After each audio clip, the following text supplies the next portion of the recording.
Hello everybody and welcome back. As always, I am Mateo311 and this is your channel for everything VR related. Today, we're discussing how 2022 was a mixed bag of VR game releases. While we broke into some exciting new genres and had plenty of excellent sequels, many other titles fell short of their hype or left us feeling like we were just rehashing the same old stuff. So let's go over the best VR games of 2022, discuss where they went right and wrong, and was this actually a good year for VR games? Now there are of course links and timestamps if you want to skip ahead, but before we jump in, this video is brought to you by Resolution Games. I have the perfect New Year's resolution to all the VR gamers out there, and that's go ahead and play more games. From casual to competitive, social to single player, Resolution Games has you covered. Duel your enemies in Blast On, get the high score in Ultimax, chill out and catch some fish, launch some Angry Birds, get social with your friends in some casual gameplay, or embark on an epic journey. Whatever your style of gameplay is, Resolution Games absolutely has you covered. And you can check out more of their amazing titles from the link down in the description. I'll be ordering these titles by my personal preference, but of course opinions will vary, so please let me know down in the comments right now what your favorite VR game of 2022 was. We have over 20 games to discuss, which looking back at it is a fairly healthy number of new releases. And there's even a few additional titles that I never got around to trying, which I've added to an honorable mention section. Now first on this list, which easily was my biggest disappointment of 2022, was Zenith. The hype surrounding this VR MMO was absolutely insane, to the point that it made its way onto Steam's top seller list, which is pretty much unheard of these days for a VR title. Zenith was boasting a huge world to explore, traditional MMO mechanics, hundreds of players in-game, and countless hours of content. Now while some features did stand out to me, ultimately I gave up on this title around 20 hours in because it felt way too grindy, lacked variety, and ultimately I just wasn't having fun. Now some people did absolutely fall in love with this title though, and developers Ramen VR have put out some great updates since its launch, which give it some better first impressions and add some more casual fun, but overall this title fell into the extremely overhyped category, and within the first month of release, the average gamer only played about 5 hours of this title before moving on.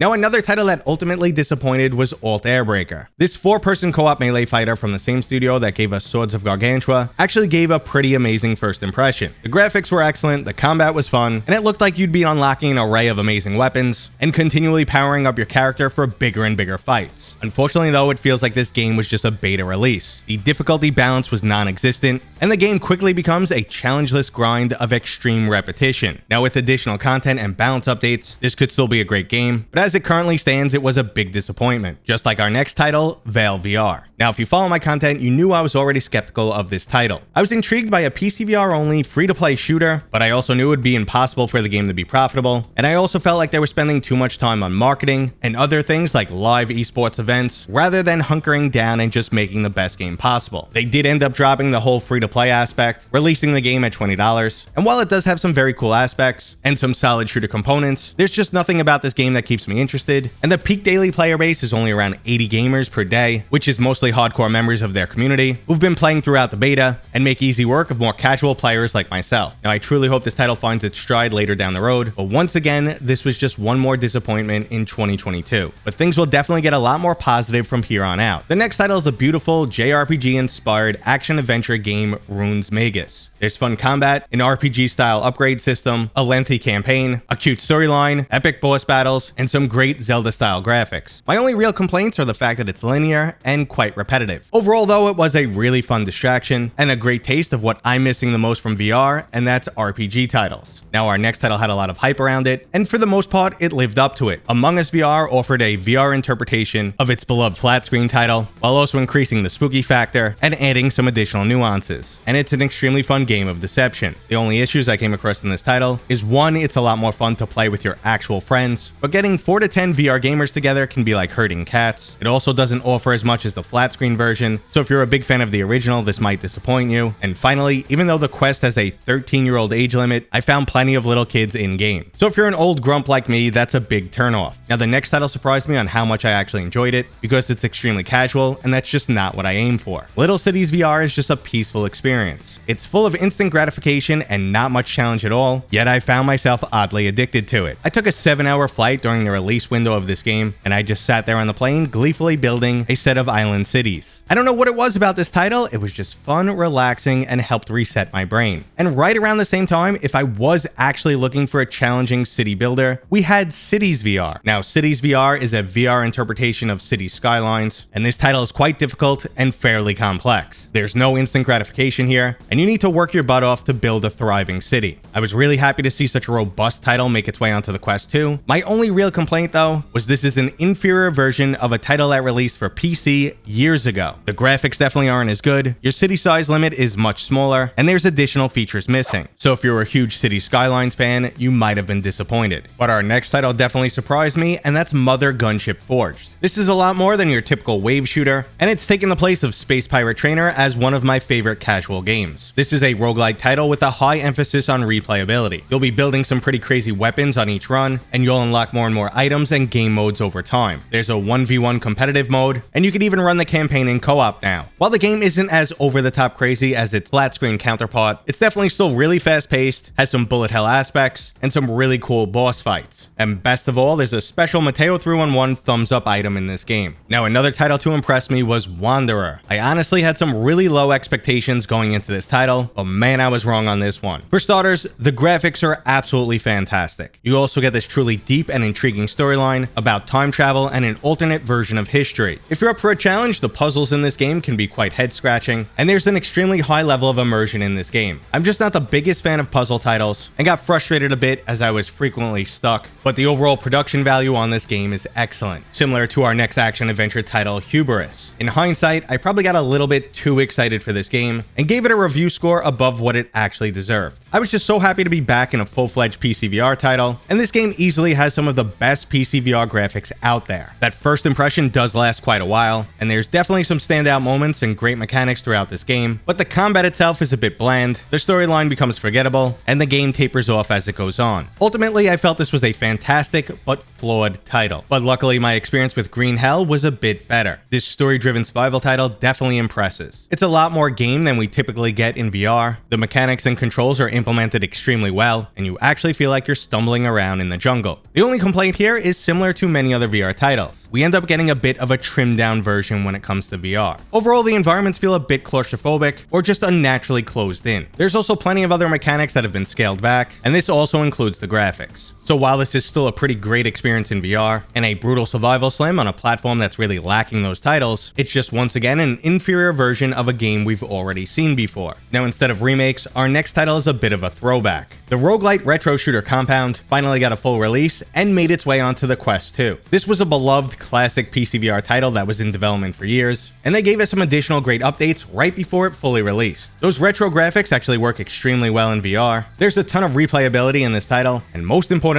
it's just a lot of fun. And usually there's a big sacrifice when a title moves from PCVR down to the Quest, but not so in this case. And speaking of classic PCVR titles that got an update and made their way onto the Quest, we have the mech shooter Vox Machinae. What was originally just a PvP title received a full multi-hour single-player campaign, a slew of additional updates, and cross-platform PvP. While that single-player campaign is a bit goofy, it's fun nonetheless, and offers up multiple different experiences. The online competition is fierce, and there's a large variety in mechs and customization. This is a must-play for any of the mech fans out there, and if you have PCVR, I recommend using a Hubris. Now, probably one of my biggest surprises of 2022 was The Living Remain. This was a single-player, story-driven zombie shooter. And yes, I know, zombies are so overdone in VR, but somehow I thought this game was a breath of fresh air. There were plenty of handcrafted moments throughout the game to keep it exciting from beginning to end, some unexpected and clever puzzles, mowing down zombies remained as fun as ever, and there was a cool weapon upgrade system. Honestly, there's not much to complain about here at all. It just felt a little rough around the edges, but in a way it was like an indie version of Half-Life Alyx. Now, another impressive title was the survival shooter Into the Radius. Another classic PCVR game that got upgraded and then ported to the Quest, and ultimately it's an extremely robust, intense, and unforgiving experience. You're slowly drip-fed this compelling story of the apocalyptic world you're living in. You have to scavenge for resources and repair your equipment, all while avoiding these shadow-like creatures. There's a lot to do and discover in this title, and I'd only dissuade you from checking this one out if you can't handle horror themes in VR. On a very similar note, we have The Walking Dead Saints and Sinners Chapter 2. This highly anticipated sequel unfortunately released with a slew of bugs, but I'm happy to say that they recently had a patch to address a lot of this. And even with those initial issues, I still thought there was a lot of great game to be had here once they polished it up. Now, personally, I spent about 3 hours in the Quest 2 version before deciding I'm going to wait until this game releases on PCVR, mainly because it'll give them some time to iron out those bugs, and the graphics on the Quest 2 really are lacking. I'm not sure if Skydance was rushing to have the game available for the holiday season, or what exactly went sideways here, because they absolutely killed their first impression on an otherwise seemingly great game. Now, a title that left a better first impression was Bonelab. This was another title where the hype meter was off the charts, but for many gamers, especially the Questers, all of that hype was well deserved. The ultimate sandbox title is now available on the Quest 2.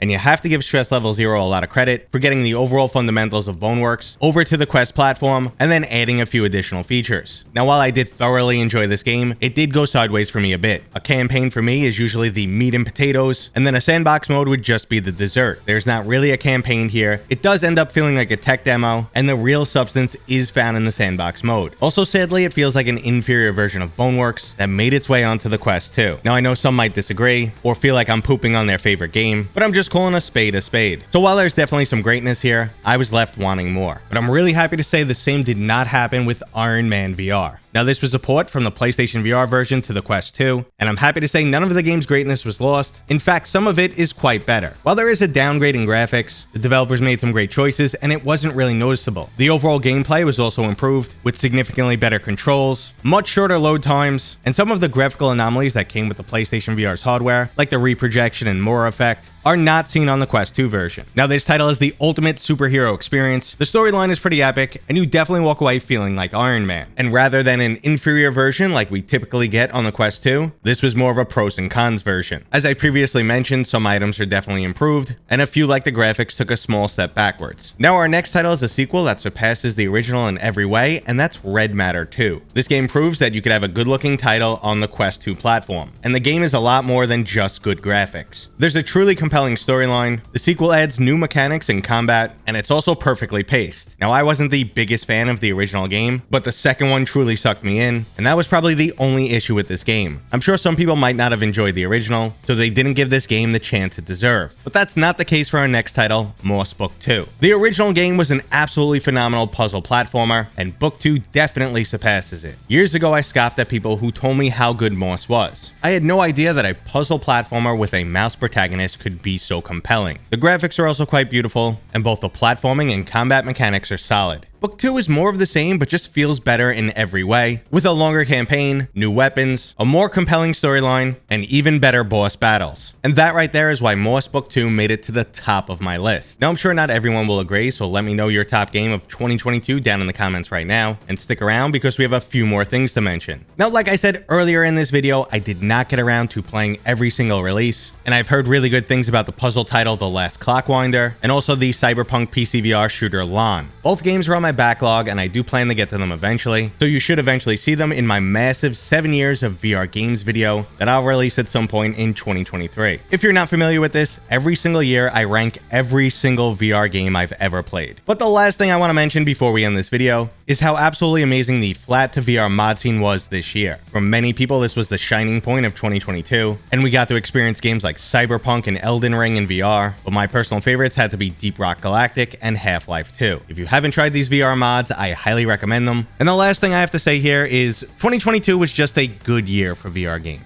We didn't get any amazing blockbuster titles. While there was plenty of fun to be found, there was also plenty of flaws. Overall, I hope and expect things to get a bit more exciting in 2023, but we'll have to wait and see what happens. And that was today's video, guys. I hope you enjoyed it. If you did, go ahead and give it a thumbs up. If you're new here, consider subscribing. And as always, I'll see you on next time.